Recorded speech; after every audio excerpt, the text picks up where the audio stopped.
Welcome to Shanthi's cafe. நம்ம இதுக்கு முன்னாடி ராமச்சந்திர நாயர் புக்கில் இருந்து யூனிட் 1க்கு டெய்லி ஒரு ஆத்தரை நம்ம பார்த்துட்டு இருந்தோம். நம்ம ப்ரோஸ் ரைட்டர் தாமஸ் மோர்லேருந்து ஸ்டார்ட் பண்ணி 20th செஞ்சுரி வரைக்கும் உள்ள எல்லா ப்ரோஸ் ரைட்டையும் நம்ம கவர் பண்ணிட்டோம் ராமச்சந்திர நாயரில். ரிமைனிங் போயட்ஸு, அப்புறமா நாவலிஸ்ட், இவங்க 2 பேர் தான் இருக்காங்க. அவங்க நம்ம பின்னாடி பார்க்கலாம். இப்போ நம்ம ஹட்சன் ஃபஸ்ட்டு ஃபினிஷ் பண்ணிடலாம். மார்ச் மாதம் நோட்டிஃபிகேஷன் வரும்னு சொல்கிறாங்க. அதனால ஹட்சன் நமக்கு ரொம்பவே இம்பார்ட்டன்ட். ஹட்சன் புக்கில் இருந்து லாஸ்ட் டைம் 2024 நிறைய கொஸ்டின்ஸ் கேட்டிருந்தாங்க. டைரக்ட் கொஸ்டின்ஸாகவே இருந்தது. ஒரு ஃபில் இன் த பிளாங்க்ஸ் மாதிரி கூட கொஸ்டின்ஸ் வந்திருந்தது. அதனால் ஹட்சனை நம்ம லைன் பை லைனாக ரீட் பண்ணுறதுங்கிறது ரொம்ப முக்கியம். இப்போ உங்களுக்கு தோணலாம், இப்போ லைன் பை லைனாக இது நமக்கு தேவையா? இம்பார்ட்டண்டான புக்ஸோட நேம் என்ன, அதோட பப்ளிஷிங் இயர் என்ன, அது என்ன கான்செப்ட்டு, அப்புறமா ரைட்டர்ஸ்லாம் எந்த பீரியடில் வாழ்ந்துருக்காங்க, அவங்களோட ஏஜை பற்றி டீட்டெயில் மட்டும் போதாதா அப்படின்னு சொல்லி நீங்கள் நினைக்கலாம். ஆனால் இதெல்லாம் பத்தாது, நமக்கு இந்த கொஷின்ஸுக்கு பத்தாது. ஏன்னா லாஸ்ட் டைம் அப்படியே கான்செப்ட் அண்டர்ஸ்டாண்ட் பண்ணி தான் நம்ம ஆன்சர் பண்ணுற முடியும் மாதிரி இருந்தது. அப்போது நம்ம லைன் பை லைனாக கான்செப்டை புரிஞ்சு படித்தா மட்டும்தான் ஆன்சர் பண்ண முடியும். ஓகே, இந்த ஃபஸ்ட் யூனிட்டில் தான் நிறைய பேர் லேக்காகும். நம்ம ஹட்சனை தரவு பண்ணிட்டா நமக்கு ஒரு கான்ஃபிடென்ட் கொடுத்துரும். ஃபஸ்ட் யூனிட் தரவு பண்ணிட்டோம் அப்படின்னா ரிமைனிங் இருக்கிற யூனிட்டை நம்ம பார்த்துக்கலாம் ஓனா. ஓகே, இதில் இன்றைக்கி நம்ம யாரை பற்றி பார்க்க போகிறோம் அப்படின்னா on outline history of English literature William Henry Hudson. ஹட்சனோட அவுட்லைன் ஹிஸ்ட்ரி ஆஃப் இங்கிலீஷ் லிட்ரேச்சரை பற்றி நம்ம பார்க்கலாம். அது பார்க்குறதுக்கு முன்னாடி ஹட்சன் அந்த கண்டென்ட்டில் என்னென்ன கொடுத்துருக்காங்க அப்படின்னா இயரை டிவைட் பண்ணியிருக்காங்க. ஃபஸ்ட்டு சாப்டரில் என்ன இருக்குது அப்படின்னா இன்ட்ரடக்டரி பார்ட் இருக்குது. செகண்ட் சாப்டரில் இங்கிலீஷ் லிட்ரேச்சர் பிஃபோர் சாசர் இருக்குது. Third age of Chaucer. ஃபோர்த்தில் அப்புறமா ஃப்ரம் சாசர் டு டோட்டல்ஸோட மிஸ்செலினி. அப்புறமா ட்ராமாவோட டெவலப்மெண்ட் எது வரைக்கும் 1561 வரைக்கும். அப்புறம் ஏஜ் ஆஃப் ஷேக்ஸ்பியர். அப்புறம் ஏஜ் ஆஃப் ஷேக்ஸ்பியரில் ட்ராமா, இந்த கண்டினியூட் போட்டுக்கிறது ட்ராமா, அப்புறமா ப்ரோஸ், அப்புறம் மில்டனோட இயர், இந்த மில்டனோட பீரியடு, அப்புறமா ஏஜ் ஆஃப் மில்டனோட அந்த அதர் போயட்ஸ் அண்ட் ப்ரோஸ் ரைட்டர்னு சொல்லி கொடுத்துருப்பாங்க. இந்த என்னோடய காப்பியில் கண்டினியூன்னு சொல்லி போட்டிருக்கேன். ஓகே, ஏஜ் ஆஃப் ட்ரைடன் எந்த இயரில் 1660 1700 வரைக்கும். அப்புறமா ஏஜ் ஆஃப் ட்ரைடனோட கண்டினியூஷன் ப்ரோஸ் ட்ராமாவோட கண்டினியூ வருது. ஏஜ் ஆஃப் போப்பு 1745 வரைக்கும் வருது. ஏஜ் ஆஃப் போப்போட அந்த ப்ரோஸ் ட்ராமா நெக்ஸ்ட் வரும். அப்புறமா ஏஜ் ஆஃப் ஜான்சன் 1745 1798 வரைக்கும். லிரிக்கல் பேலட்ஸ் பப்ளிஷ் ஆகிற அந்த இயரை தான் ஏஜ் ஆஃப் வேர்ட்ஸ் வித்துன்னு சொல்லி ஸ்டார்ட் பண்ணுறோம். 1832 வரைக்கும் இருக்குது. அப்புறம் பார்த்திங்கன்னா ஏஜ் ஆஃப் டென்னிசன் 1832 1887 வரைக்கும் ஏஜ் ஆஃப் டென்னிசன் இருக்காங்க. அப்புறமா ஏஜ் ஆஃப் ஹார்டி அப்படிங்கிறது 1887 1928 வரைக்கும். அப்புறம் ப்ரெசன்ட் ஏஜ் அப்படிங்கிறது 1930 1955 வரைக்கும். 20th செஞ்சுரியோட ஹட்சனோட புக்கு ஃபினிஷ் ஆயிடுச்சு. 21st செஞ்சுரி ரைட்டர்ஸ் யாரை பற்றியுமே ஹட்சன் எழுதலை. ஓகேவா? இப்போ இந்த இயர் எல்லாமே நமக்கு முக்கியமானா ரொம்பவே முக்கியம். இந்த இயரை நம்ம ஏன் மனப்பாடம் பண்ணணும், ஏன் மெமரி பண்ணணும்னு சொல்கிறோன்னா, இந்த இயரை நம்ம மெமரி பண்ணும்போது நிறைய கொஸ்டின்ஸ்க்கு டைரக்ட் ஆன்சர் நம்ம எழுத முடியும். ரெண்டாவது, ஸ்டேட்மெண்ட் டைப் ஆஃப் கொஸ்டின்ஸை ரிஜெக்ட் பண்ணுறதுக்கு நமக்கு யூஸ் ஆகும். இந்த இயர் நம்ம மனப்பாடம் பண்ணிட்டோம் அப்படின்னா ஒரு சில ஒர்க்கு நமக்கு ஆன்சரே தெரியாட்டா கூட ஓகே, இப்போ ட்ரைடனோட ஒர்க், இப்போ ஒரு ட்ரைடனோட ஒரு ஒர்க்கு கேட்குறாங்க. ஆனால் அந்த இயரில் அந்த ஒர்க்கில் இந்த 1660 700 வரைக்கும் ஆனால் பப்ளிஷிங் இயர் இல்லைன்னு வச்சுக்கோங்களேன். அப்போது அது ட்ரைடனோட ஒர்க்கு இல்லை. ஏன்னா ட்ரைடன் இந்த பீரியடில் தான் வாழ்ந்திருப்பார். அப்போது இந்த ட்ரைடனோட இந்த 1600 1700 அந்த ஒர்க்கோட பப்ளிஷிங் இயர் வரல அப்படின்னா, அது 1800 போயிடுச்சு அப்படின்னா அது ட்ரைடனோட புக்கு இல்லைங்கிறத நமக்கு ஒமிட் பண்ணுறதுக்கு இந்த இயர் நமக்கு ஈஸியாக ஹெல்ப் பண்ணும். அதனால் கண்டிப்பாக இந்த இயர் நீங்கள் மனப்பாடம் பண்ணி தான் ஆகணும். ஓகேவா? நெக்ஸ்ட் ப்ரிஃபேஸில் என்ன கொடுத்துருக்காங்க, இந்த புக்கை பற்றின ஒரு சில இன்ஃபர்மேஷன். இது நமக்கு எக்ஸாம் பாயிண்ட் ஆஃப் வியூவில் நமக்கு வரல. ஓகே, சாப்டர் 1 என்ன இருக்குது அப்படின்னா இன்ட்ரடக்டரி பார்ட் இருக்குது.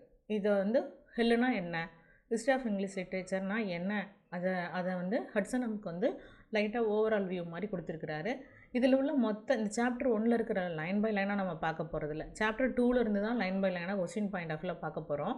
அதுக்கு முன்னாடி இந்த ஹிஸ்ட்ரி ஆஃப் இங்கிலீஷ் லிட்ரேச்சர்னால் என்ன அப்படிங்கிறத நம்ம பார்த்துட்டு நெக்ஸ்ட் சாப்டர் போகலாம். ஹட்சன் இன்ட்ரோடக்டரி ஃபர்ஸ்ட்லேயே ஃபஸ்ட்டு கொஸ்டின் என்ன கேட்டிருக்காங்கன்னா, what is history of English literature? History of English லிட்ரேச்சர்னால் என்ன அப்படின்னு சொல்லி ஃபஸ்ட்டு கொஸ்டினே ஸ்டார்ட் பண்ணியிருக்காங்க. நம்ம ஹிஸ்ட்ரி ஆஃப் இங்கிலீஷ் லிட்ரேச்சர்னால் என்ன சொல்லலாம், நம்ம கொஞ்சம் கூட ஹெசிடேஷனே இல்லாமல், தயக்கமே இல்லாமல் இந்த ஃபஸ்ட்டு சாப்டரில் உள்ளதை நான் ஓவரால் சும்மா சம்மரி மாதிரி சொல்லிவிட்டு நம்ம டேரெக்டாக செகண்ட் சாப்டர் போயிடலாம். இப்போது இந்த ஹிஸ்ட்ரி ஆஃப் இங்கிலீஷ் லிட்ரேச்சர் அப்படிங்கிறது நம்ம கேட்ட உடனே கொஞ்சம் கூட தயக்கமே என்னன்னு சொல்லுவோம், ஆங்கில இலக்கிய வரலாறு புத்தகங்கள் எல்லாமே ஒரு கால வரிசை கிரகமாக நம்ம அடுக்கி வச்சுருந்தோம் அப்படின்னா அதுதான் வந்து ஹிஸ்ட்ரி ஆஃப் இங்கிலீஷ் லிட்ரேச்சர்னு சொல்லுவோம். இப்போ ஒரு ஒர்க்கை நம்ம படிக்கிறதுக்கும் போது அந்த ஒர்க்கு மட்டும் நமக்கு ஞாபகம் வருதில்ல, அந்த ஒர்க்கோடு சேர்ந்த ஆத்தரும் நமக்கு ஞாபகம் வராங்க. அப்போது without thinking we cannot think of a book without thinking also of its author, of the men who wrote them. இப்போது அந்த ஒர்க்கை பார்க்கும்போது நம்ம வந்து அந்த ஆத்தரையும் சேர்ந்து தான், நம்ம யார் அந்த புக்கை எழுதுனாங்களோ அந்த ஆத்தரும் சேர்ந்து தான் நமக்கு ஞாபகத்துக்கு வராங்க. ஃபார் எக்ஸாம்பிள், இப்போ சாலிட்டரி ரீப்பர் போயம் எடுத்துக்கோங்களேன். சாலிட்டரி ரீப்பர் போயம் படிக்கும்போது நமக்கு வந்து அது வேர்ட்ஸ்வர்த்தோட போயம்னு சொல்லி ஞாபகம் வருது. அப்போ அந்த வேர்ட்ஸ்வர்த்துன்னு சொன்னோன்னே அடுத்த ஸ்டெப்பாக நமக்கு என்ன ஞாபகம் வரும், ஒரு நேச்சர் போயட்டு. அப்போது அந்த நேச்சர் போயிட்டு எதை பற்றி எழுதியிருப்பார், இயற்கையை பற்றி எழுதியிருப்பார், அவரோட கற்பனைகள், அவரோட ஃபீலிங்ஸு, அவர் வந்து அவர் பார்த்த எக்ஸ்பீரியன்ஸஸ், அனுபவங்கள், இது எல்லாமே அந்த போயமில் இருக்குன்னு சொல்லிட்டு நமக்கு ஃப்ராக்ஷன் ஆஃப் செகண்டில் நமக்கு ஞாபகம் வந்துடும். இதை தான் நம்ம வந்து ஹிஸ்ட்ரி ஆஃப் இங்கிலீஷ் லிட்ரேச்சர்னு சொல்கிறோம் அப்படிங்கிறாரு ஹட்சன். ஓகே, இதுதான் சொல்கிறாங்க. அதர் வேர்ட்ஸ், இப்போது அவரோட எண்ணங்கள், அப்புறமா அவரோட ஃபீலிங்ஸு, இது எல்லாமே வந்து அந்த புக்கில் வந்து நம்ம பார்க்கலாம். ஓகே, ரெண்டாவது, history of English literature then is concerned to indicate the nature and value of the particular contribution which each writer personally has made to that literature. ஆங்கில இலக்கியத்தோட வரலாறு அப்படிங்கிறது ஒவ்வொருவரும் அந்த தனிப்பட்ட முறையில் ஈச் ரைட்டர் இதில் கொடுத்துருக்காங்க பார்த்தீங்களா, each writer personally has made to that literature. ஒவ்வொரு எழுத்தாளரும் தனிப்பட்ட முறையில் அந்த இலக்கியத்திற்கு என்னென்னலாம் வந்து பங்களிப்பு பண்ணாங்க, என்னென்னலாம் பார்ட்டிசிபேட் பண்ணாங்க அப்படிங்கிறதோட வேல்யூவையும் அதோட இயல்பையும் அப்புறமா அதோட மதிப்பையும் இது எல்லாத்தையும் வந்து நமக்கு கொடுக்குறதுல வந்து ரொம்பவே வந்து கான்சியஸாக இருக்குது இந்த ஹிஸ்ட்ரி ஆஃப் இங்கிலீஷ் லிட்ரேச்சர். இப்போ நம்ம ஒரு ஒர்க்கு மட்டும் படிக்க மாட்டோம், அந்த ஒர்க்கு பப்ளிஷிங்கர் படிப்போம். பப்ளிஷிங்கர் படிக்கிறது மட்டும் இல்லாமல் அந்த ஏஜில், இப்போ ஷேக்ஸ்பியரோட ஏஜில் அவர் எப்படிலாம் வந்து லிட்ரேச்சருக்கு அவரோட பங்களிப்பு இருந்தது, அவர் எவ்வளோ கஷ்டப்பட்டார், ஒவ்வொரு ஒர்க்குக்கு பின்னாடி உள்ள பேக்ரவுண்டு டீட்டெயில்ஸு, இது எல்லாமே நம்ம படிப்போம் இல்லையா, அதுதான் ஹிஸ்ட்ரி ஆஃப் இங்கிலீஷ் லிட்ரேச்சர்னு கூட சொல்கிறாங்க அப்படிங்கிறாரு ஹட்சன். ஓகே, அடுத்தது என்ன இருக்குதுன்னு பார்த்தீங்க அப்படின்னா வந்து ஒரு பீரியடில் ஒவ்வொரு பீரியட்லேயும் வந்து ஒரு இயக்கம் ஆரம்பிப்பாங்க, ஒரு ஸ்கூல்ஸ் ஆரம்பிப்பாங்க, ஒரு இயக்கம் ஆரம்பிப்பாங்க. அது வந்து இனிஷியேட் பண்ணுவாங்க ஒரு சில பீரியடில். அப்புறமா கொஞ்சம் நாளைக்கு அப்புறமா வந்து அந்த ஸ்கூல் வந்து சேஞ்ச் ஆகும். அந்த ஸ்கூல் வந்து வேறு ஒரு, இப்போ ஃபார் எக்ஸாம்பிள் இப்போ ஷேக்ஸ்பியரோட தேட்டர் கூட வந்து ஜேம்ஸ் ஒன்று ஆட்சி வந்ததுக்கப்புறமா வந்து இந்த குயின் எலிசபெத்தோட பீரியடில் இருந்த அந்த தேட்டர் வந்து நம்ம ஜேம்ஸ் ஒன்று ஆட்சிக்கு வந்ததுக்கப்புறமா கிங்ஸ்மேன் சொல்லி மாற்றுவாங்க, நம்ம படிச்சிருப்போம் இல்லையா. அதே மாதிரி இந்த ஸ்கூல்ஸாக இருக்கட்டும், இயக்கங்களாக இருக்கட்டும், மூமெண்ட்ஸு அப்புறமா ஸ்கூல்ஸு ரெண்டுமே என்ன பண்ணுவாங்கன்னா ஒரு பீரியடில் ஆரம்பிப்பாங்க, திரும்பி ஒரு பீரியடில் வந்து அது என்ன ஆகும் அப்படின்னா வந்து சேஞ்ச் ஆகும். அப்புறமா கொஞ்சம் நாளைக்கு அப்புறம் அது டிஸப்பியர் ஆயிரும், இல்லாமே கூட போகும். இப்போ போப்போட ஸ்கூல் ஆஃப் போப்புன்னு சொல்லி நம்ம எடுத்துக்கணும்னு வச்சுக்கோங்களேன். அது அவரோட பீரியடில் அவரை பற்றினது மட்டும் கிடையாது, அவர் எழுதின ஒர்க்கை மட்டும் அது வந்து நம்ம படிக்க மாட்டோம். அவரை ஃபாலோ பண்ணி யாரெல்லாம் வந்து அந்த கிளாசிக் மூவ்மெண்ட்டை எழுதுகிறாங்களோ அவங்க எல்லாத்தையும் சேர்ந்து தான் வந்து ஸ்கூல் ஆஃப் போப்ஸ் ரைட்டர்ஸ் அப்படின்னு சொல்லி சொல்லுவோம். போப்போட ஸ்கூலில் ஃபாலோ பண்ணி எழுதினவங்க எல்லாருமே அதை நம்ம வந்து போப்போட ஸ்கூல் ஆஃப் போப் அப்படின்னு சொல்லி நம்ம வர்ணனை பண்ணுவோம். அதே மாதிரி ஹிஸ்டாரிக்கல் நாவல் எடுத்துக்கோங்களேன். இப்போ வால்டர் ஸ்காட்டை வந்து ஹிஸ்டாரிக்கல் நாவல்ஸில் ரொம்ப ஃபேமஸான ஒருத்தராக சொல்லுவோம். அதே மாதிரி இவங்க இந்த ஹிஸ்ட்ரி ஆஃப் இங்கிலீஷ் லிட்ரேச்சருக்கு இந்த ஸ்கூல்ஸு, இந்த மூமெண்ட்ஸு இதெல்லாம் வந்து ரொம்பவே வந்து ஹெல்ப்ஃபுல்லாக இருக்குதுன்னு சொல்கிறாரு ஹட்சன். அப்புறமா பாருங்களேன், லாஸ்ட்டாக I have just spoken of Pope's particular style, but this was not his own independent creation. இந்த போப்போட ஒரு பர்டிகுலராக ஒரு ஸ்டைல் இருக்குது அப்படின்னா வந்து அவர் வந்து அது தனியாக ஒருத்தரே மட்டும் வந்து முழுமையாக வந்து அவரே உருவாக்குனது கிடையாது. அவர் கைக்கு வரும்போது அது ஃபுல்ஃபில் ஆகிருக்கு, அவர் கைக்கு வரும்போது அது பெர்ஃபெக்ஷன் ஆகிருக்கு, அதை தான் சொல்கிறாங்க. And while it assumed perfection in his hand, it was really the final result of a long movement in verse which had already found one great representative in his immediate precedent, Dryden. இப்போது இந்த போப்போட கையில் அது முழுமையாக அடைஞ்சிருந்தா கூட உண்மையிலேயே அது நீண்ட காலமாக இதுக்கு முன்னாடி உள்ளவங்க ரைட்டர்ஸ்லேருந்து வளர்ந்து வந்த ஒரு இயக்கத்தோட ஒரு ஃபைனல் ஸ்டேஜ் தான் இதுன்னு சொல்கிறாங்க. அதுபோல் இதுக்கு முன்னாடி யார் இருந்திருப்பார்? ட்ரைடன் இருந்திருப்பார். அப்போ அந்த ட்ரைடன் ஏற்கனவே இதுக்கு பிரதிநிதியாக இருந்திருப்பார். அதுக்கப்புறமா அது ஃபாலோ பண்ணி போப்போட கைக்கு வரும்போது அது ஃபேமஸ் ஆகுது. அதனால தான் நம்ம இது போப் ஸ்டைல்னு சொல்கிறோம் அப்படிங்கிறாங்க. ஓகேவா? இப்போது இதுக்கு எல்லாமே இந்த மாதிரி விஷயத்துக்கெல்லாம் எது ஹெல்ப் பண்ணுது அப்படின்னா இந்த ஹிஸ்ட்ரி ஆஃப் இங்கிலீஷ் லிட்ரேச்சர் இதெல்லாம் நமக்கு தெரிஞ்சுக்கிறதுக்கு உதவுது அப்படின்னு சொல்கிறாங்க. Okay, next. We all know that authors did not write and that there was no public to enjoy the same kind of poetry in Pope's day as in Spencer's or in Scott's day as in Pope's. இதில் என்ன சொல்ல வராங்க அப்படின்னா இப்போது ஒவ்வொரு ரைட்டராக இருக்கும். நம்ம எல்லா ரைட்டர்ஸை பற்றி தெரியும். எல்லா ரைட்டர்ஸும் சேமான போய்ட்ரி எழுதுறது கிடையாது. அவங்கவுங்க பீரியடில் உள்ளவங்க அவங்கவுங்க வேறு டிஃப்ரெண்ட் கைண்ட் ஆஃப் போய்ட்ரி எழுதுகிறாங்க. ஆனால் அது எல்லாமே நமக்கு ஃபேமஸாக தான் இருக்குது. ஃபார் எக்ஸாம்பிள், இப்போ ஸ்பென்சரோட டேயில் அவர் என்ன எழுதியிருப்பாருன்னா ரொம்பவே எந்தூசியாசமான ஒரு ஒர்க் என்னென்னா ஃபேரி குயின். அது அப்போ ஃபேமஸாக இருந்தது. அதே மாதிரி அலெக்சாண்டர் போப்போட பீரியடில் எடுத்துக்கிட்டோம் அப்படின்னா எஸ்ஸே ஆன் மேன் அப்படிங்கிறது ரொம்ப ஃபேமஸான ஒர்க்காக பேசப்பட்டது. அப்புறமா வால்டர் ஸ்காட்டோட ஒர்க் எடுத்துக்கிட்டோம் அப்படின்னா the lady of the lake அப்படிங்கிறது அவரோட பீரியடில் ரொம்ப ஃபேமஸாக பேசப்பட்ட ஒரு ஒர்க்கு இது. இப்படி ஒவ்வொரு பீரியட்லேயும் அதை ரீட் பண்ண ரீடர்ஸோட கருத்தும் சேஞ்ச் ஆகுது. அதை எழுதுகிற ரைட்டர்ஸும் சேஞ்ச் ஆகுறாங்க. அது எல்லாம் பற்றியும் நம்ம படிக்கிறது தான் ஹெல்லுன்னு சொல்கிறாரு. ஹிஸ்ட்ரி ஆஃப் இங்கிலீஷ் லிட்ரேச்சர்னு சொல்கிறாங்க. இப்போது இந்த ரீடர்ஸாக இருக்கட்டும், அப்புறமா ரைட்டர்ஸாக இருக்கட்டும், இவங்க 2 பேரும் இந்த இலக்கிய காலத்தில் எல்லாமே ஒரே இலக்கியத்தில் ஒரே இலக்கியங்கள் எல்லாமே ஒரே காலத்தில் இருக்காது, வேறு காலத்தில் தான் இருக்கும். இப்போது இது எல்லாத்தையும் சேர்ந்து தான் ஒரு ஏஜாக டிவைட் பண்ணியிருக்கிறாரு ஹட்சன். என்னன்னு சொல்லியிருக்காங்க அப்படின்னா age of Chaucer, age of Shakespeare, age of Milton, அப்புறமா age of Dryden, age of Pope, age of Johnson, அப்புறமா age of Wordsworth, age of Tennyson. இப்படிலாம் டிவிஷன் பண்ணியிருக்காங்க. எதுக்கு அப்படின்னா நமக்கு படிக்கிறதுக்காக. இந்த ரைட்டர்ஸ்க்கு அப்புறமா இவங்க வாழ்ந்த காலகட்டத்தில் இந்த மாதிரி ஒர்க்கெல்லாம் கொடுத்தாங்க. இந்த ஒர்க்கெல்லாம் இவ்வளோ ஃபேமஸாக இருந்தது. இதில் யாரை பற்றி எழுதியிருக்காங்க? இந்த கிங்கை பற்றி எழுதியிருக்காங்க. இந்த கிங்கு இந்த பீரியடாக ரூல் பண்ணிகிட்டு இருந்தார். இப்போ சாசர் எடுத்துக்கிட்டோன்னு வச்சுக்கோங்களேன். Edward III, Richard II, Henry IV அப்படிங்கிற 3 கிங்கோட ரூலிங் பீரியடில் சாசர் வருவார். எட்வர்ட் III அப்போ பிறந்திருப்பார், ரிச்சர்ட் II அப்போ வாழ்ந்திருப்பாங்க, ஹென்ரி IV அப்போ இறந்துருப்பாங்க. அப்போ 3 ரூல்டு கிங் பீரியடில் சாசர் இருப்பார். அப்போ இந்த ஹெல்லுக்கு பின்னாடி இந்த history of English literature work நமக்கு இந்த மாதிரி டீட்டெயில்ஸ் எல்லாம் தெரிஞ்சுக்கிறதுக்கு உதவுது அப்படிங்கிறாரு ஹட்சன். ஓகேவா?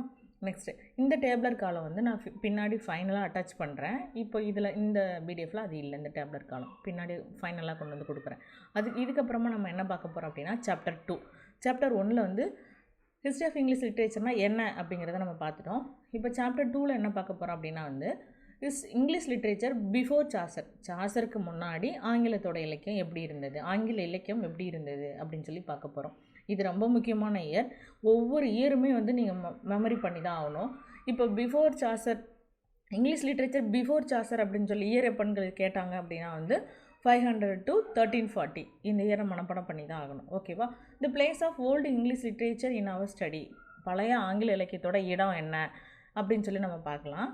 இப்போது இந்த ஸ்லைடில் among historians of our language, it was formerly the practice to draw a sharp dividing line between they called Anglo-Saxon and that new speech which they distinguished as English, which after the conquest gradually arose from the union of this Anglo-Saxon with the Norman French brought over by the conqueror.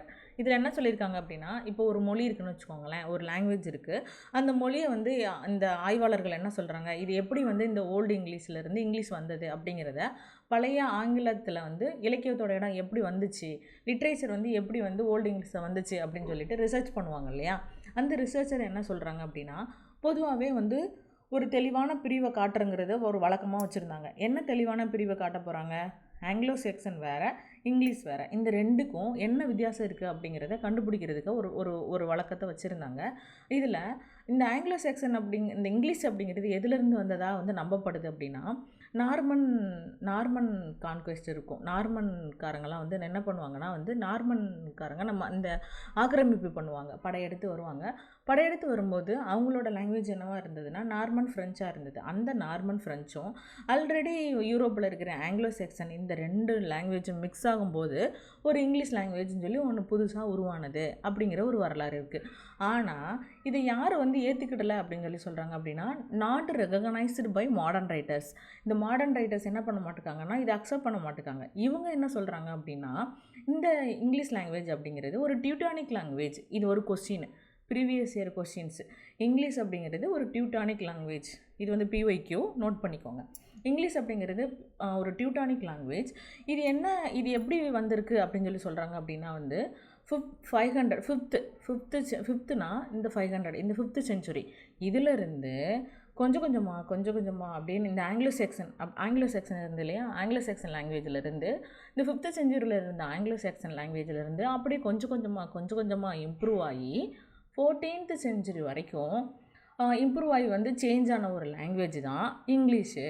அதை வந்து பழைய இலக்கியம் அப்படின்னு சொல்லி நம்ம சொல்லலாம், old இங்கிலீஷ்னு சொல்லி சொல்லலாம். நம்ம ஆங்கிலோ செக்ஷன் அப்படிங்கிறதுக்கு பயன்படுத்தாமல் இதுக்கு வந்து ஓல்டு இங்கிலீஷ்னு சொல்லி சொல்கிறோம் அப்படிங்கிறாங்க. இதுக்கு இடையில எந்த இடைவெளியும் இல்லை. இது வந்து தொடர்ச்சியாக ஒரு மொழியிலேருந்து இன்னொரு மொழியில் அப்படியே வந்து ட்ரான்ஸ்ஃபர் ஆகிட்டு வருது. ஃபார் எக்ஸாம்பிள் ஆங்கிலோ செக்ஷன்லேருந்து ஓல்டு இங்கிலீஷாக கன்வெர்ட் ஆகிருக்கு அப்படின்னு சொல்லி சொல்கிறாங்க. இதில் நீங்கள் கன்ஃபியூஸ் பண்ணிக்கவே வேணாம். மாடர்ன் ரைட்டர்ஸ்லாம் என்ன சொல்கிறாங்க அப்படின்னா, இந்த ஓல்டு இங்கிலீஷுங்கிறது எங்கேருந்து வந்திருக்கு, இந்த ஆங்கிலோ செக்ஷன் லாங்குவேஜ்லேருந்து படிப்படியாக வளர்ந்து தான் இந்த ஓல்டு இங்கிலீஷாக கன்வெர்ட் ஆகிருக்குன்னு சொல்கிறாங்க மாடர்ன் ரைட்டர்ஸ். அவ்வளோதான். ஓகேவா? அடுத்தது நெக்ஸ்ட்டு இதில் என்ன சொல்லியிருக்காங்கன்னா வந்து, for this reason the term Anglo section is now commonly dropped and old English used instead. இப்போ என்ன சொல்கிறாங்க அப்படின்னா வந்து, இந்த ஆங்கிலோ செக்ஷன் இது வளர்ந்து வந்ததுனால, எந்த ஒரு பிரேக்கும் இல்லாமல் கண்டினியூஸாக வளர்ந்து வந்ததுனால நம்ம இப்போ இது என்னன்னு சொல்கிறோம் அப்படின்னா, ஆங்கிலோ செக்ஷன் யூஸ் பண்ணுறதுக்கு பதிலாக ஓல்டு இங்கிலீஷ்னு சொல்லி நம்ம சொல்கிறோம் அப்படிங்கிறாங்க மாடர்ன் ரைட்டர்ஸ். இப்போ நான் சொன்னோம். ஓகே, நெக்ஸ்ட் பேராகிராஃபில் a corresponding change has naturally take place in the interpretation of the history of English, history of literature. இதில் என்ன சொல்கிறாங்க அப்படின்னா, இந்த இலக்கிய வரலாறு அப்படிங்கிறது அதோட மாற்றம் வந்து நார்மலாகவே நேச்சராகவே வந்து நடந்துகிட்டே இருக்குது. திரும்பவும் எந்த கருத்தை எம்பசைஸ் பண்ணுறாங்க அப்படின்னா வந்து அன்ப்ரோக்கன் கண்டினியூட்டி, அதாவது இடையில்லாமல் தொடர்ச்சியாக எந்த ஒரு பிரேக்கும் இல்லாமல் லாங்குவேஜ் வந்து வளர்ந்துக்கிட்டே தான் இருக்குது. Here again the idea of unbroken continuity is emphasised and what was once called Anglo-Saxon is regarded as an early form of English speech. இதுதான் சொல்கிறாங்க. திரும்ப இந்த கருத்து தான் வலியுறுத்தப்படுது. என்னன்னா, இது வந்து ப்ரோக்காக ஆகாமல் கண்டினியூஸாக வளர்ந்துகிட்டே இருக்குது. At the same time English ஸ்பீச்சோட, இந்த இங்கிலீஷ் லாங்குவேஜோட ஏர்லி ஃபார்ம் அப்படிங்கிறது எது அப்படின்னா வந்து ஆங்கிலோ செக்ஷன். ஃபைனலாக என்ன சொல்ல வராங்க, ஆங்கிலோ செக்ஷன் லாங்குவேஜிலேருந்து தான் இங்கிலீஷ் வந்துருக்கு. அவ்வளோதான். Okay, so what once called Anglo-Saxon literature is regarded as the early form of literature. இந்த இலக்கியத்தோட ஏர்லி ஃபார்ம் அப்படிங்கிறது எது அப்படி, இந்த ஏர்லி ஃபார்ம் இங்கிலீஷ் லிட்ரேச்சரோட எதை ஃபாலோ பண்ணி வந்திருக்கு அப்படின்னா வந்து ஆங்கிலோ செக்ஷன் லிட்ரேச்சரை. அப்போது இந்த ஆங்கிலோ செக்ஷன் இலக்கியத்திலேருந்து வந்தது தான் இந்த early form of English literature, இந்த ஆங்கில இலக்கியம் அப்படின்னு சொல்லி சொல்கிறாங்க. ஓகேவா? According to this conception English literature did not begin as used to be said with Chaucer. நம்ம எல்லாரும் சொல்கிற மாதிரி, எல்லாரும் வலியுறுத்துகிற மாதிரி, இந்த இங்கிலீஷ் லாங்குவேஜ் அப்படிங்கிறது யூஸ்வலாக என்ன சொல்கிறாங்க அப்படின்னா சாசர் காலகட்டத்திலேருந்து தான் ஆரம்பிச்சிச்சு. இங்கிலீஷ் லிட்ரேச்சர், லாங்குவேஜில் லிட்ரேச்சர், இந்த ஆங்கில இலக்கியம் அப்படிங்கிறது எங்கேருந்து ஆரம்பிச்சிருக்கு அப்படின்னு நம்ம எப்போவுமே சொல்லிகிட்டே இருக்கோம்னா, as used to be said, வழக்கமாக நம்ம சொல்கிற மாதிரி என்ன சொல்கிறாங்க அப்படின்னா சாசர் காலத்திலேருந்து தான் ஆரம்பிச்சிருக்கு அப்படின்னு சொல்கிறாங்க. It began far back with the beginning of the history of the English people on the continent of Europe. ஆனால் அது அப்படி கிடையாது. இந்த ஐரோப்பா கண்டத்தில் இதுக்கு முன்னாடி சாசர் வர்றதுக்கு முன்னாடி ஐரோப்பா கண்டத்தில் வாழ்ந்த ஆங்கில மக்களோட ஆரம்பகால வரலாற்றிலருந்தே இது தோன்றிடுச்சு இந்த இங்கிலீஷ் லாங்குவேஜ். இப்போ சாசருக்கு அப்புறம்லாம் வந்து அது வரல அப்படின்னு சொல்லி சொல்கிறாங்க. Before bands of them had settled in little island which was presently to become the home of their race. இவங்க எல்லாரும் என்ன பண்ணாங்க, இந்த ஐரோப்பிய காலத்திலேருந்து ஒவ்வொரு இனத்தை சேர்ந்த ஒவ்வொரு மக்களும் ஒரு இடத்துல போய் செட்டில் ஆனாங்க இல்லையா, ஒரு லிட்டில் ஐலாண்டில் வந்து ஒரு தீவில் வந்து குடியேறினாங்க. அந்த தீவில் குடியேறதுக்கு, அவங்களோட தாயகமான அந்த இடத்துல குடியேறதுக்கு முன்னாடியே அந்த இடத்துல வந்து இங்கிலீஷ் லாங்குவேஜ் வந்துருச்சுன்னு சொல்லி சொல்கிறாங்க. அப்போ சாசர்கிட்ட இருந்து தான் இங்கிலீஷ் லாங்குவேஜ் வந்து டெவலப் ஆகுது அப்படிங்கிறது கிடையாது, அதுக்கு முன்னாடியே இருந்தது அப்படிங்கிறது தான் concept. Okay, I'm not now going to the questions the modern scientific view, yet we may still recognize the practical convenience. இதில் என்ன சொல்ல வராங்க அப்படின்னு நான் பார்த்தோம்னா, I'm not going to question the modern scientific view, yet we may still recognize the practical convenience, if not the scientific accuracy of the older view which it has displaced. இதில் என்ன வராங்க அப்படின்னா, ஹட்சன் என்ன சொல்கிறாரு அப்படின்னா வந்து, இந்த நவீன அறிவியலோட பார்வையை வந்து நான் எப்போவுமே கேள்விக்கு வந்து உட்படுத்த போகிறது கிடையாது. ஆனால் இந்த பழைய கருத்தை எல்லாமே மாற்றி அமைச்சு அந்த நவீன அறிவியலோட துல்லியம் வந்து இதில் இருக்க தான் செய்யுது. ஆனாலும் அந்த நடைமுறை பயனை நம்ம என்ன பண்ணணும், ஏற்றுக்கிடணும் அப்படின்னு சொல்லி சொல்கிறாங்க. It is true that we can trace the gradual growth of Chaucer's language by a process of slow unbroken development out of which Cadman had used some 7th centuries earlier. இப்போ சாசரோட லாங்குவேஜ் வந்து அன்ப்ரோக்கன் development, கொஞ்சம் கூட விடுபடாமல் அந்த old இங்கிலீஷில் பழைய லாங்குவேஜிலேருந்து அப்படியே படிப்படியாக வளர்ந்து வந்தது தான். கிட்டத்தட்ட 700 ஆண்டுகளுக்கு முன்னாடி கேட்மன் யூஸ் பண்ண இந்த லாங்குவேஜிலேருந்து தான் சாசரோடது வந்திருக்கு அப்படின்னு சொல்லி சொல்கிறாங்க. ஓகேவா? கேட்மனுங்கிறது ஒரு ஆத்தரை.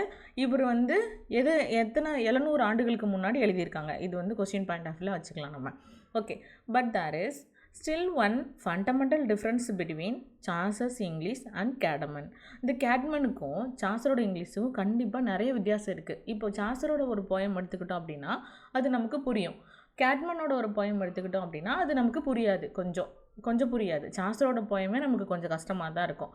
We have to learn Cadman's old English as we learn as a foreign language. Correct.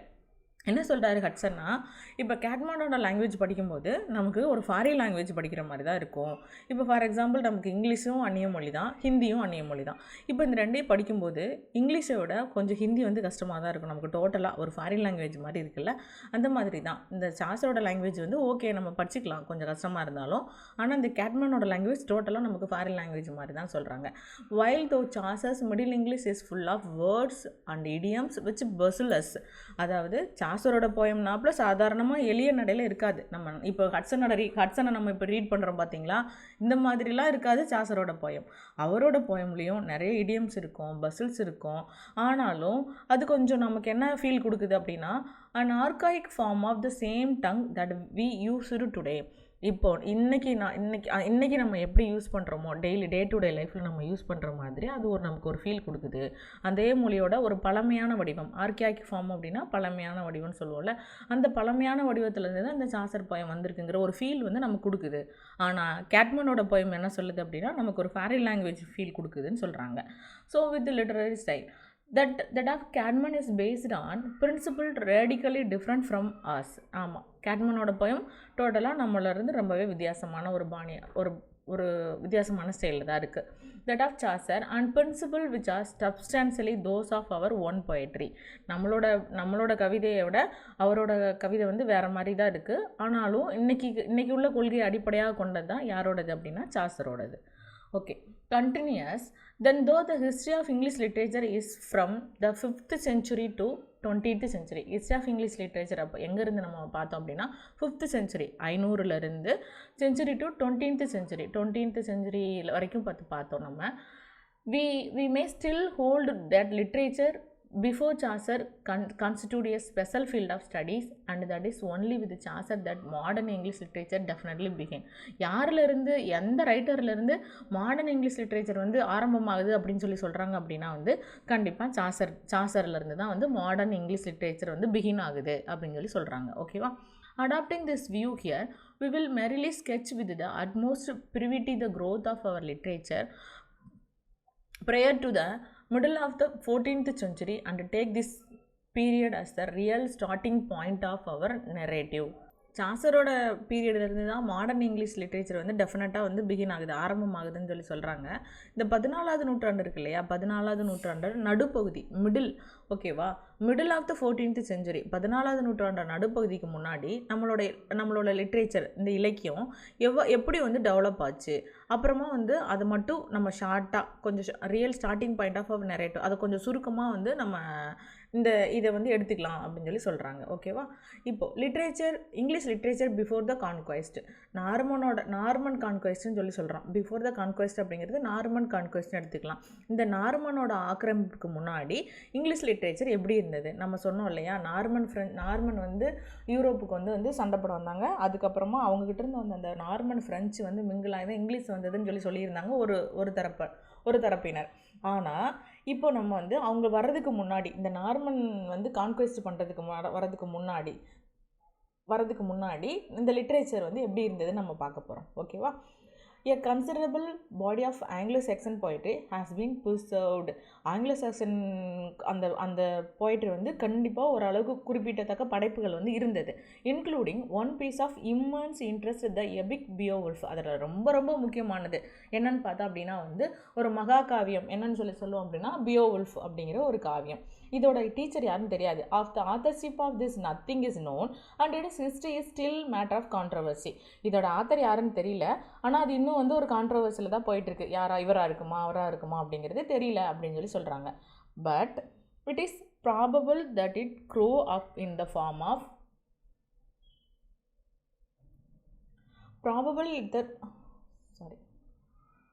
But it is probable that it grew up in the form of ballads among the ancestors of English in Denmark and South Sweden. That in this form was brought by invaders. இதில் என்ன சொல்கிறாங்க அப்படின்னா வந்து இந்த பியோவுல்ஃபோட teacher யாரும் நமக்கு தெரியாது, இதோட ரைட்டர் யாருன்னு தெரியாது, இன்னும் கான்ட்ரவர்சியாக தான் போயிட்டுருக்கு. இது எங்கேருந்து வந்ததுன்னு சொல்கிறாங்க அப்படின்னு பார்த்தோன்னா இந்த டென்மார்க்கு அப்புறமா வந்து சவுத் ஸ்வீடன் இங்கே இருந்த முன்னோர்களால் பாடப்பட்ட பேலட் சாங்லேருந்து வந்திருக்குமோ அப்படின்னு சொல்லிட்டு ஒரு கருத்து இருக்குன்னு சொல்கிறாங்க. By invaders. இது எங்கேருந்து எடுத்துகிட்டு வந்திருப்பாங்க அப்படின்னா வந்து இதுக்கு முன்னாடி அந்த ஆங்கிலோ சாக்சன் பீரியடில் இருக்கும்போது எங்கேயாவது போருக்கு போயிருப்பாங்க. அப்படி போருக்கு போன இடம் தான் என்னென்னா டென்மார்க்கு, சவுத் ஸ்வீடன். இந்த மாதிரி இடங்களுக்கு போருக்கு போகும்போது அந்த போர்லேருந்து அங்கேருந்து இங்கே வந்து சண்டைக்கு வருவாங்கள்ல யூரோப்புக்கு, அவங்க மூலமாக வந்திருக்கலாம் அப்படிங்கிற ஒரு திங்கிங் இருக்குது. ஓகேவா? Next, invaded to this country and that it was hero fashioned into an epic. அது வந்து திரும்ப வந்து எப்பிக்காக வந்து மாறிடுச்சு இந்த ஒர்க் அப்படின்னு சொல்கிறாங்க. perhaps by some Northumbrian poet about the 8th century. இது யார் வந்து கொண்டு வந்ததா சொல்லி நம்புகிறாங்க அப்படின்னு பார்த்தோம் அப்படின்னா வந்து இந்த நார்த்தம்பிரியன் அப்படிங்கிற ஒரு 8th செஞ்சுரியில் வாழ்ந்த ஒருத்தரால் கூட இது எழுதியிருக்கலாம் அப்படின்னு சொல்லிட்டு இது நம்பப்படுது. ஓகேவா? மேனிஃபெஸ்ட்லி heathen is origin and it is as it stand the work of Christian writer. இதோட தோற்றம் எப்படி இருக்குது அப்படின்னா வந்து ஹீத்தன் லாங்குவேஜ், அதாவது ஹீத்தன் அப்படின்னா கிறிஸ்டியானிட்டியை நம்பாதவங்க, மத சார்பாக இல்லாதவங்க, கிறிஸ்டியனே இல்லை அப்படின்னு சொல்லிட்டு புற மதத்தை சார்ந்தவங்கன்னு சொல்லுவாங்கள்ல, அவங்களோட ஆர்ஜினாக இருக்கலாம் இந்த பியோவுல்ஃப் அப்படிங்கிறது. ஆனால் இது யார் எழுதியிருக்காங்க அப்படின்னா வந்து ஒரு கிறிஸ்டியன் ரைட்டர் தான் எழுதியிருக்கிறாரு அப்படின்னு சொல்கிறாங்க. It tells with rude vigour and the mighty feats of the hero whose name its bear. இது யாரை பற்றி பேசுது அப்படின்னா வந்து இந்த ஒர்க்கோட நேம்லேயே உள்ள ஒரு ஹீரோவை பற்றி தான் பேசுது. என்ன பேர் அப்படின்னா பியோவுல்ஃப். அந்த ஹீரோட நேம் என்னென்னா வந்து பியோவுல்ஃப், அவரை பற்றி தான் பேசுது. How first he fought and killed the monster Grendel who for 12 years had wasted the land of the king of the Danes.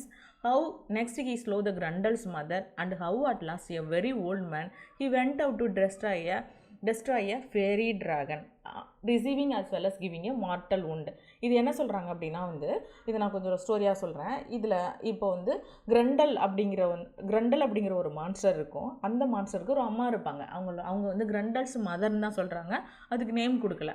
இவங்க 2 பேரும் என்ன பண்ணுவாங்க, இந்த கிரண்டலோட அம்மாவும் சேர்ந்து இந்த டான் அப்படிங்கிற ஒரு நாடு இருக்கும். டான்ஸ் அப்படிங்கிற ஒரு நாடு இருக்கும். அந்த நாட்டில் வந்து ஒரு கிங் இருப்பார். அந்த கிங்கை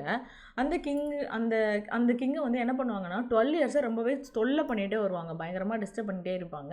இப்போ அந்த பியோவுல்ஃப் அப்படிங்கிற ஹீரோ என்ன பண்ணுவார் அப்படின்னா வந்து அவங்களோட போய் சண்டை போட்டு அந்த கிங்குக்கு சப்போர்ட்டாக வந்து காப்பாற்றி அவர் வந்து கொன்றுவார். யாரை கொன்றுவார் அப்படின்னா வந்து மான்ஸ்டர் கிரண்டலே கொன்றுவார்.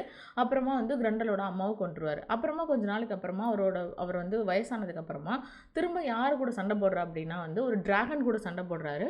சண்டை போட்டதுக்கப்புறமா அந்த அந்த டிராகன் வந்து திரும்ப இவருக்கும் வந்து ஒரு மரண காயத்தை கொடுத்துருது. அப்புறமா இறந்து போயிடுவார் பியோவுல்ஃப். இது வந்து இப்படி ஒரு ஸ்டோரி இருக்குது. நீங்கள் ஞாபகம் வச்சுக்கோங்க, கிரண்டல்ஸோட மதர், அந்த கிங்கோட நேம் என்னென்னா டான்ஸ். அப்புறமா எத்தனை வருஷம் வந்து அவங்கள டிஸ்டர்ப் பண்ணுறாங்க அப்படின்னு சொல்லி பார்த்தோன்னா இந்த மான்ஸ்டர் வந்து 12 இயர்ஸ். ஓகேவா, 12 இயர்ஸ் வந்து டிஸ்டர்ப் பண்ணுறாங்க. Okay, vivid pictures of life in war and peace among our remote forefathers add greatly to the value of the fine old poem. இதில் என்ன சொல்கிறாங்க அப்படின்னா வந்து, அப்போது அந்த அந்த தொலைதூர முன்னோர்கள் இருக்காங்கள்ல, நம்ம ரொம்ப நாளைக்கு முன்னாடி உள்ளவங்க, அப்போது இப்போ ரீசெண்டாக உள்ள முன்னோர்களை வந்து நம்ம ஃபோர் ஃபாதர்ஸ் சொல்லுவோம். அமாங் அவர் ரிமோட் ஃபோர் ஃபாதர்ஸ் அப்படின்னா வந்து ரொம்ப முன்னோர்கள் அப்படின்னு நம்ம கூட நம்ம வச்சுக்கலாம். அவங்க இந்த போர்லேயும் சரி, அப்புறமா வந்து இந்த அமைதியிலையும் சரி, இந்த வாழ்க்கையோட தெளிவான படத்தை இந்த கவிதைகள் வந்து நமக்கு சொல்லுது அப்படின்னு சொல்லி சொல்கிறாங்க. இதை படிக்கும்போது நமக்கு அவர் மேலே ஒரு ரெஸ்பெக்ட் வருது இல்லையா, அதுதான் சொல்கிறாங்க இந்த லைனில். Okay, apart from Beowulf, the most important surviving example of our oldest English poetry are to be found in the works of Caedmon and Cynewulf. இந்த பியோவுல்ஃப்க்கு அப்புறமா முக்கியமான ஆங்கில கவிதைகளில் ரொம்பவே எடுத்துக்காட்டாக இருக்கிறது நெக்ஸ்ட் ஒர்க் என்ன அப்படின்னு பார்த்தோன்னா கேட்மன் அண்டு கினிவுல்ஃப் அவங்களோட ஒர்க்கு. ஓகேவா, இது வந்து ஒர்க்கோட நேம் கிடையாது, இது ஆத்தர்ஸோட நேம். அந்த பியோவுல்ஃபுக்கு தான் வந்து ரைட்டர் யாருன்னு தெரியல, ஒரு நார்த்தம்பிரியன் ரைட்டர் 18th century சேர்ந்தவர் எழுதியிருக்கலான்னு சொல்கிறாங்க. அது ஒரு பேலட்டு. அப்புறமா எங்கேருந்து வந்திருக்கு, சவுத் ஸ்வீடன்லேருந்து வந்திருக்குன்னு சொல்லி சொன்னாங்க. அப்புறம் இன்னொரு கண்ட்ரியோட பேர் பார்த்தோமே, டென்மார்க்கு, அப்புறமா சவுத் ஸ்வீடன், அந்த 2 இடத்துலேருந்து அது வந்திருக்கலான்னு சொல்லி பார்த்தோம். இப்போது இந்த பியோவுல்ஃபை தாண்டி கேட்மன் அண்டு கினிவுல்ஃப் அவங்களோட ஒர்க்கும் வந்து இம்பார்ட்டன்ட். எப்போ அப்படின்னு பார்த்தோன்னா நார்மன் கான்குவெஸ்ட்டுக்கு முன்னாடி உள்ள லிட்ரேச்சரில். இவங்கெல்லாம் எதுக்கு முன்னாடி வராங்க அப்படின்னா நார்மன் கான்குவெஸ்ட்டுக்கு முன்னாடி 1066ன்னு சொல்லி சொல்லுவோம்ல, அதுக்கு முன்னாடி 1066 தான் நார்மன் கான்குவெஸ்ட் நடக்கும். அதுக்கு முன்னாடி உள்ள இலக்கிய படைப்புகளை தான் நம்ம பார்த்துட்டு வந்துருக்கோம், லிட்ரேச்சரை தான் நம்ம பார்த்துருக்கோம். அதில் ஃபஸ்ட் என்ன வருது அப்படின்னா பியோவுல்ஃப். செகண்ட் வந்து இப்போ நம்ம யாரை பற்றி பார்க்க போகிறோன்னா கேட்மன் அண்டு கினிவுல்ஃப், இவங்கள பற்றி நம்ம பார்க்க போகிறோம் இப்போது. ஓகேவா, இவங்க 2 பேரோடது ரொம்பவே முக்கியமானது. Both of whom belong to the north and to the period immediately follow the conversion of the Anglo-Saxon to Christianity which began at the end of the 6th century. இவங்க ஆங்கிலோ-சாக்சன்லேருந்து கிறிஸ்துவ மதத்திற்கு உடனே மாறிவாங்க இல்லையா, சேஞ்ச் ஆன அந்த காலத்தை சேர்ந்தவங்க தான் இவங்க 6th century சேர்ந்தவங்க. ஓகேவா, 6th century சேர்ந்தவங்கன்னு சொல்லி சொல்கிறாங்க. ஓகே, இந்த கேட்மன் அப்படிங்கிறவர் எப்போ இறந்து போகிறார் அப்படின்னு பார்த்தோன்னா நம்ம இப்போ யாரை பற்றி பார்க்க போகிறோம், கேட்மன் அண்ட் கினிவுல்ஃப் அவங்க 2 பேரை பற்றி பார்க்க போகிறோம். அந்த கேட்மன் அப்படிங்கிறவங்க எப்போ இறந்து போகிறாங்க அப்படின்னா 1680 வந்து இறந்து போகிறாங்க. நல்லா ஞாபகம் வச்சுக்கோங்க, 1680 இறந்து போகிறாரு கேட்மன். இவங்க 2 பேரும் 6th century சேர்ந்தவங்க. ஓகேவா, was a servant attached to the monastery of Whitby in Yorkshire அப்படிங்கிற ஒரு இடம் இருக்குது. அதில் விட்பை அப்படிங்கிற ஒரு மடாலயம் இருக்குது. மொனாஸ்ட்ரினா என்னென்னு சொல்லுவோம்னா மடாலயங்கள். இந்த சர்ச்சு சம்மந்தப்பட்டதாக இருக்கும்ல, மடாலயங்கள் இருப்பாங்கள்ல, எப்படி சொல்கிறது, நிறையா சாமியாருங்கெல்லாம் வாழ்வாங்கள்ல, மடாலயங்கள், ப்ரீஸ்டெலாம் இருப்பாங்க இல்லையா, அதை தான் மடாலயங்கள்னு சொல்லுவோம்ல. ஓகே, யார்க்ஷயர் அப்படிங்கிற இடத்துல விட்பை அப்படிங்கிற ஒரு மடாலயம் இருக்குது. அந்த மடாலயத்தில் என்னவா வேலை பார்த்துட்டு இருக்காரு அப்படின்னு பார்த்தோன்னா கேட்மன் வந்து சர்வெண்ட்டாக இருக்கார். According to a pretty tale told by the venerable Bede. இந்த கதையை நமக்கு யார் சொல்கிறாங்க அப்படின்னா, கேட்மன் வந்து எந்த புக்கில் எழுதி வச்சது சொல்லலை, இந்த கதையை நமக்கு சொல்கிறவர் யார் அப்படின்னா வெனரபிள் பீட் அப்படிங்கிற ஒருத்தர் நமக்கு சொல்கிறாரு. என்ன சொல்கிறாருன்னு பார்ப்போம். The power of verse came to him suddenly as a divine gift. அவருக்கு எப்படி பவர் வந்துச்சான், யாருக்கு, கேட்மனுக்கு டிவைன் கிஃப்ட்லேருந்து வந்துச்சான். இப்போ நம்ம அருணகிரிநாதர் கேள்விப்பட்டிருப்பீங்களா, அருணகிரிநாதனுக்கு வந்து முருகன் அருளால் வந்து திருப்புகழ் பாடுவார். அப்புறமா வந்து நிறையா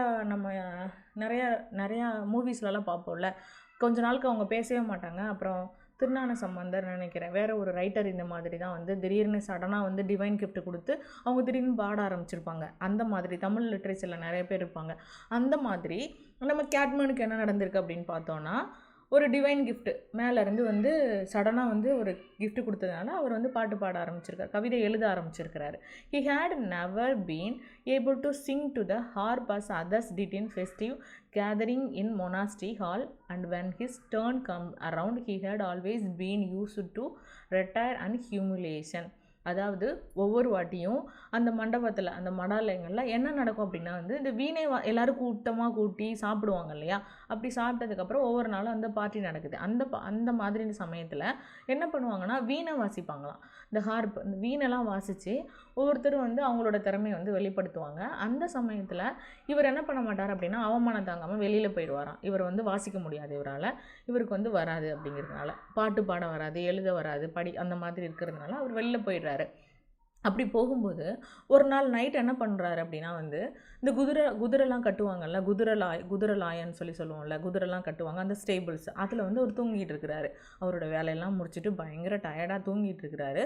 அப்படி நீங்கள் நல்லா இமேஜின் பண்ணிக்கணும், ஒரு குதிரலாயம், குதிரை கட்டுற அந்த ஸ்டேபிள், அந்த ஒரு குதிரை கட்டுவோம்ல, தொழுவம் மாட்டுக்கெல்லாம் தொழுவம்னு சொல்கிற மாதிரி அது அந்த குதிரைலாம் கட்டுவாங்கல்ல அந்த இடம்.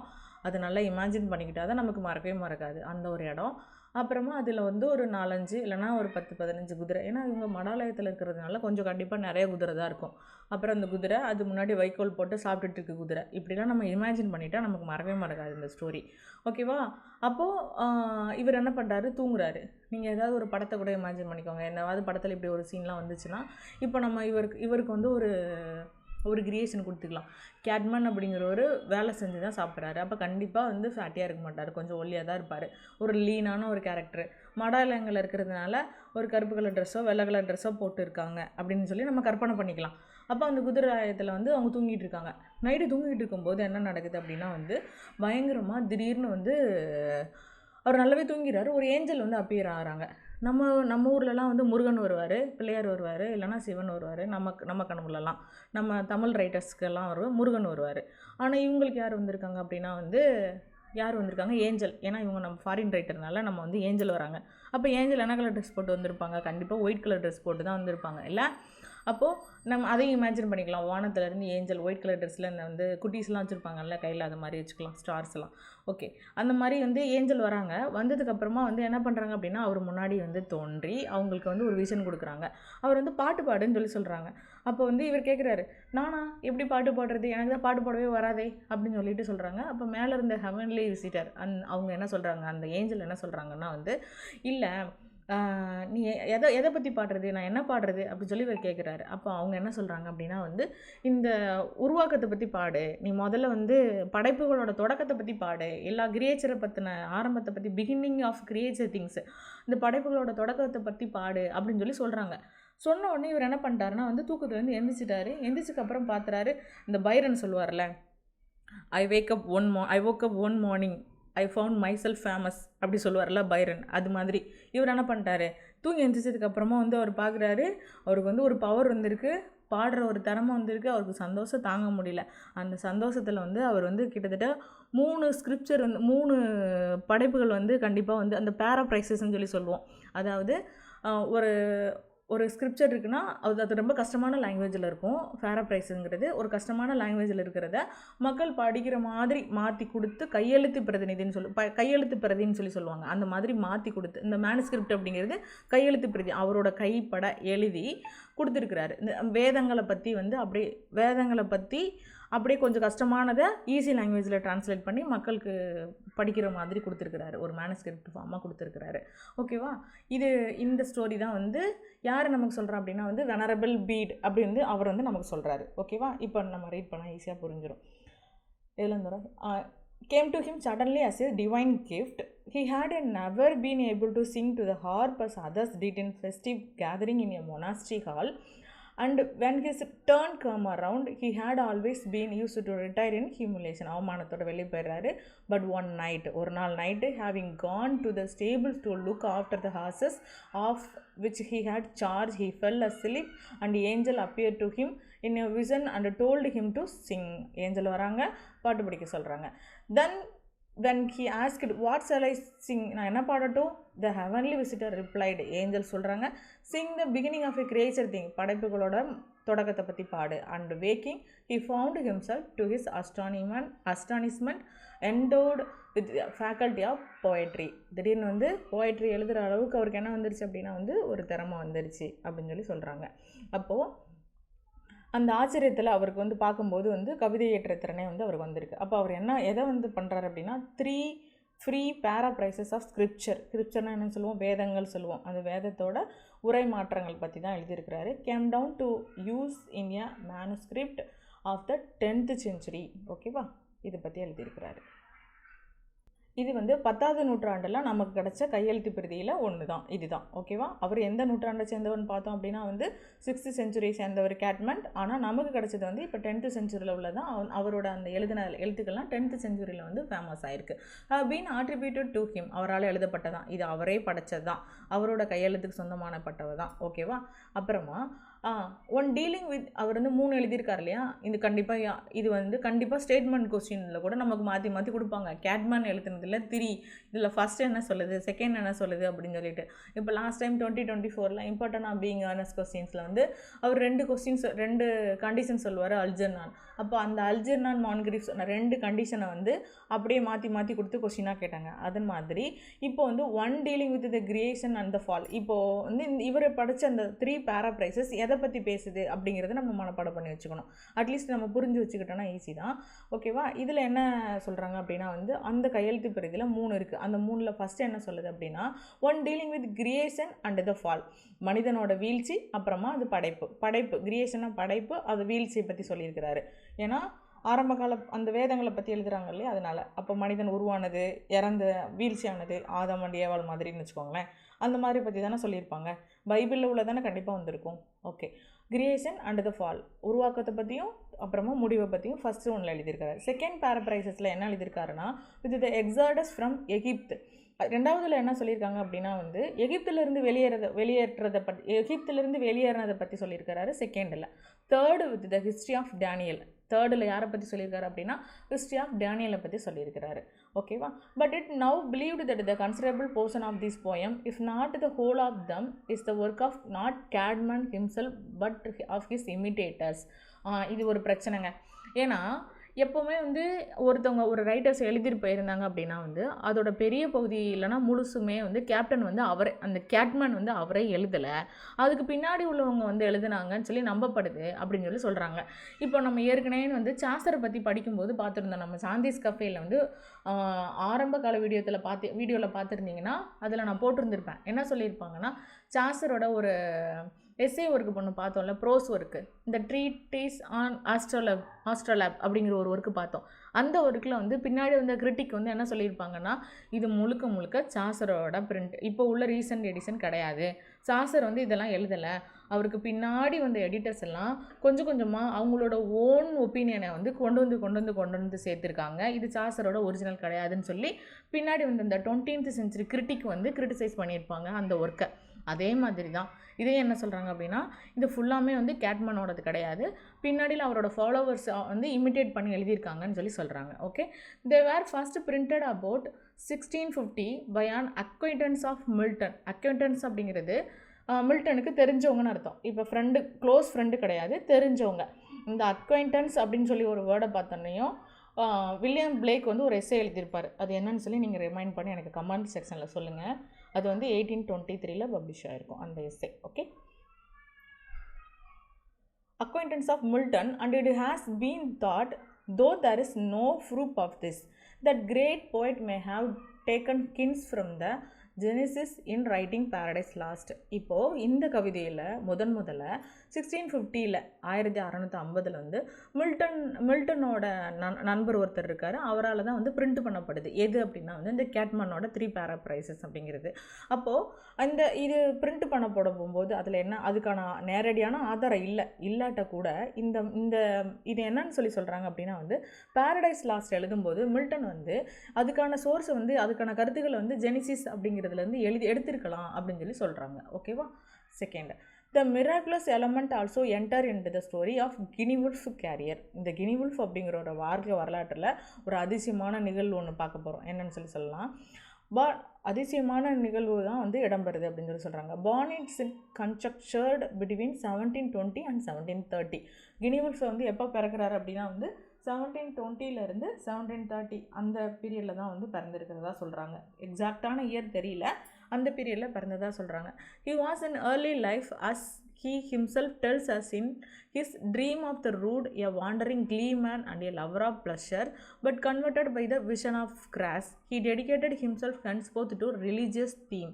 இவர் என்ன சொல்கிறார் அப்படின்னா வந்து அவரோட ஆரம்ப வாழ்க்கையில் the dream of the Rood அப்படிங்கிற ஒரு கவிதையில் சொல்கிற மாதிரி இவர் அந்த ட்ரீம் ஆஃப் த ரூட் அப்படிங்கிறது யாரோட கவிதை அப்படின்னா வந்து கினி உல்ஃபோட கவிதை. அந்த கவிதையில் அவர் என்ன சொல்கிறார் அப்படின்னா ஒரு அலைஞ்சு திரிஞ்சு ஒரு பாட்டு பாடுற ஒருத்தராகவும் அப்புறமா வந்து ப்ளஷர் லைஃப் அவருக்கு வந்து லவர் ஆஃப் ப்ளஷர் இன்பங்கள் தான் அவருக்கு பிடிக்குதாகவும் சொல்கிறார். அவர் இந்த விஷயம் அவரோட பர்சனல் கேரக்டர் எதில் சொல்லியிருக்கிறதா சொல்கிறாங்க அப்படின்னா ட்ரீம் ஆஃப் ரூட் அப்படிங்கிற ஒரு ஒர்க்கில் வந்து சொன்னதாக சொல்கிறாங்க. ஓகேவா? ஆனால் வேறு என்ன சொல்லியிருக்காங்க, ஆனால் இன்னொன்று என்ன சொல்லியிருக்காங்க அப்படின்னா வந்து அந்த விசன் ஆஃப் கிராஸ், இப்போ நம்ம இதுக்கு முன்னாடி ஒருத்தரை பார்த்தா அவருக்கு ஏஞ்சல் வந்து அப்பியர் ஆகிறாங்கன்னு சொல்லி பார்த்தோம் இல்லையா? இவருக்கு என்ன அப்படின்னா வந்து ஒரு சிலுவையோட தரிசனம் கிடச்சிருக்கு. அதுக்கப்புறமா வந்து கொஞ்சம் மாற்றிக்கிட்டார் அவரோட கேரக்டரை. எப்போவுமே வந்து இன்பத்துக்காண்டி சுற்றிட்டு அலைஞ்சவர் இந்த சிலுவையோட ஒரு தரிசனம் கிடச்சதுக்கப்புறமா எப்படி மாற்றிக்கிறார் அப்படின்னா but converted by a vision of the cross he dedicated himself henceforth to religious theme. அதுக்கப்புறமா என்ன எழுதுறாரு அப்படின்னா வந்து முழுக்க ரிலீஜியஸ் தீமை பற்றி எழுத ஆரம்பிக்கிறாரு. This work included a poem called Christ, treating of the incarnation, the descent into hell, the ascension and the last judgment, a line on account of the finding of the true cross according to the legend by Helena, the mother of Constantine and Juliana, a tale of Christian martyrdom. இது எல்லாமே வந்து இவரோட ஒர்க்கில் வந்து இடம் பெறுது. இப்போ இதில் ஃபஸ்ட்டு அவர் எழுதின ஒர்க் என்னன்னு சொல்லி பார்த்தோம் அப்படின்னா வந்து இந்த கிரைஸ்ட் வந்து யாரோட ஒர்க்குன்னு கேட்டாங்க அப்படின்னா கினி உல்ஃபோட ஒர்க்கு. கிரைஸ்ட் அப்படிங்கிறது அவரோட ரொம்ப இம்பார்ட்டண்டான work. The treating of incarnation அப்படிங்கிறது வந்து கிரைஸ்டோட அவதாரத்தை பற்றி சொல்லுது அந்த ஒர்க்கு. டெசன்ட் இன்டு ஹெல் அப்படிங்கிறது வந்து நரகத்துக்கு எப்படி போகிறது அப்படிங்கிறத பற்றின டீட்டெயிலும். த அசென்சன்ஸ் அண்ட் த லாஸ்ட் ஜட்ஜ்மெண்ட், அதாவது இறுதி நியாய தீர்ப்புன்னு சொல்லுவாங்கள்ல, கடைசி காலத்தில் இயேசு வருவார் நியாய தீர்ப்பு வழங்குவார்னு சொல்லி நம்ம கேள்விப்பட்டிருப்போம் இல்லையா? அதை பற்றி அந்த மாதிரி கான்செப்டும். Elene on account of the finding of the true cross. அது எலைன் அப்படிங்கிறவங்க யார் அப்படின்னா அது ஒரு கவிதை, அது ஒரு வேர்ஸ் ஃபார்ம். அப்புறமா வந்து அந்த ட்ரூ கிராஸ் வந்து எப்படி கண்டுபிடிச்சதுங்கிறத பற்றியும், according to the legend by Helena அப்படிங்கிற ஒரு கவிதையை பற்றியும், the mother of Constantine and Juliana, the tale of Christian martyrdom, அதாவது ஒரு கிறிஸ்தவத்தோட தியாகத்தை பற்றியும் விவரிக்கிற இந்த எல்லா ஒர்க்கும் யார் எழுதியிருக்காங்க அப்படின்னா வந்து கினி உல்ஃப் எழுதியிருக்கிறாரு. ஓகேவா? which generally sacred in subject and profoundly earnest in feeling. Anglo-Saxon poetry is full of love and adventures and fighting, and sometimes it marital speech burst out into regular war poetry. அதாவது பொதுவாக இவர் என்ன பண்ணுறாரு அப்படின்னா வந்து இப்போ கொஞ்சம் அந்த சிலுவையோட தரிசனம் கிடச்சதுக்கப்புறமா மத சார்ந்த கருப்பொருள்கள் வந்து எழுத ஆரம்பித்தார். ஆனால் அதை பற்றி எழுதினா கூட அவரோட ஆழமான உணர்ச்சியெலாம் இருந்தால் கூட எது வந்து அவருக்கு ரொம்பவே ஃபுல்லாக ஆக்குப்பை பண்ணியிருக்க ஒரு மைண்டில் அப்படின்னா வந்து இந்த ஆங்கிலோ சாக்சனோட கவிதைகள், அப்புறமா அதில் உள்ள சாகசங்கள், அப்புறமா அதில் உள்ள வந்து ஒரு போராட்டம், இது ஃபுல்லாமே நிரம்பி இருக்குது. இவருக்கு வந்து போராட்ட உணர்வு, இந்த வார் போயட்ரி ரொம்ப பிடிச்சதுனால அவர் என்ன ஒர்க் எழுதியிருக்கிறார் அப்படின்னா த பேட்டில் ஆஃப் புர்னன்பர்க் அப்படிங்கிற ஒர்க் எழுதியிருக்கிறாரு. 1937 எழுதியிருக்கிறார். இது யாரோட ஒர்க்குன்னு பார்த்தோன்னா கினி உல்ஃபோட ஒர்க்கு. ஓகேவா? பியோவுல்ஃப் அப்படிங்கிறது ஒரே ஒருத்தர் தான் எழுதியிருக்கிறாரு. இங்கே வந்து அந்த பியோவுல்ஃப் அப்படிங்கிற ஹீரோவோட பேரில் தான் அது இருக்குது. அதோட ரைட்டர் யாருன்னு தெரியல. இங்கே பேட்டில் ஆஃப் புர்னன்பர்க் எழுதுனது யாருன்னு கேட்டாங்க அப்படின்னா கினி உல்ஃப். பியோவுல்ஃபையும் கினி உல்ஃபையும் நம்ம கன்ஃபியூஸ் பண்ணிக்கக்கூடாது. Okay next, of which Tennyson made a spirited translation. இது ஒரு கொஸ்டினாக நம்ம பார்த்துக்கலாம். இந்த பேட்டில் ஆஃப் புர்னன்பர்க் இந்த ஒர்க்கை யார் வந்து டிரான்ஸ்லேட் பண்ணியிருக்காங்க, யார் வந்து பின்னாடி வந்து டிரான்ஸ்லேட் பண்ணாங்க அப்படின்னு கேட்டாங்கன்னா ஆல்ஃப்ரட் லார்ட் டெனிசன் அவர் வந்து டிரான்ஸ்லேட் பண்ணியிருக்கிறார். ஓகேவா? எ barrenness of sea for sea ingrained in our English character is also another striking feature of it. இதில் என்ன சொல்கிறாங்க அப்படின்னா வந்து இந்த கடல் மீதான அன்பு, அப்புறமா அதாவது இங்கிலீஷ் பீப்புள் இருப்பாங்கல்ல, அவங்களுக்கு அவங்களோட ரத்தத்திலே ஊர்னதாக பொதுவாகவே வந்து இந்த கடலை தாயாக, அப்புறமா வந்து அம்மா இதெல்லாம் கன்சிடர் பண்ணுவாங்கல்ல, அது இங்கிலீஷ் பீப்புளுக்கு வந்து ரொம்பவே இருந்ததுன்னு சொல்கிறாங்க. In form and rest upon principle of composition radically different, as I have said, from those which govern modern English versification. இதில் என்ன சொல்ல வராங்க